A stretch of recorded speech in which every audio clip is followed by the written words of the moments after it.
Ang unang hugit nga yung sulat, sa akong mabuhay mo ang binalaybay. Wow! Nataguluhan ang baybayon. Ang baybayon. Sa mga damo isda. Damo sayan. Abi, plakpakan na yun. Wow! Ay, kung plakpak mo. Ang baybayon. Sa una nga panahon,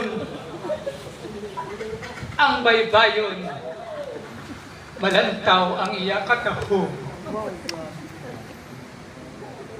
Inakuhaan sang palang abuyan, sang una nga mga dinag-on. May mga pasyal nga nagatuhaw sa malapad na kaunasan. Wow! Kapupod kay tatay, nagapangista sa madalong nga kadagatan. Ang balaan bukid, aton makitaan, may dako ang krus sa putok-putokan. Sa kilid, may gamay nga simbahan, ginataklad sa tiunsang kapistahan. Daw ano ka namin sa tunga panahon. Bisan ang kubos, mabuhi sa gihapon. Bagod, sang mangga, nga doon na sa baybayon. Sa tiunsang habagat, amon ginasagyap ang pagtagsa sa mga similya sang bangros kag lukon kun bastante apang waon sinanay magayuhong-yuhong Maimot si Lula. kay bay pinagbakal sa bukas kag laswa nga lutuon sa kulon. Pagkaluto, ay, hindi pa kami makakaon. Kaya una ginagalo ang laswa nga ihatag sa kaingod namon.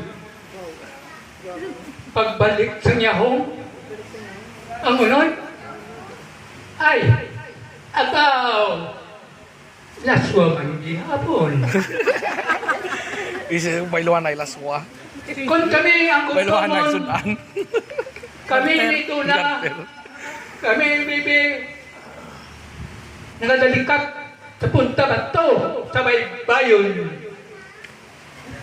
Nagapaniltik sa sisi, talaba, pakinhason. May dala, pigbol nga kanon, agud sa bahaw, padalundon. Kanami, kasadya sa tunga panahon, kami ang nagampang tubiganay, panaguay, kag palay-palay nga jutay, apang sa karon nga panahon, ang mga lamharon, naga, tek-tok, kanay. Kanami, kasadya, sa itong nga panahon, kami, nagimulat sa amon, pagtuon.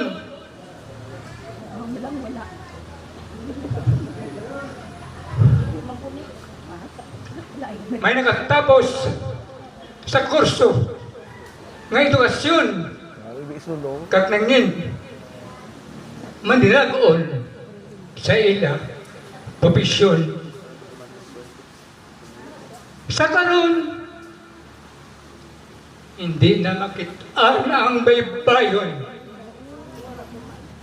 Napalitan na sa mga pamalay kag bungalon. Ang iya sa katahong pero kung sa punta ka.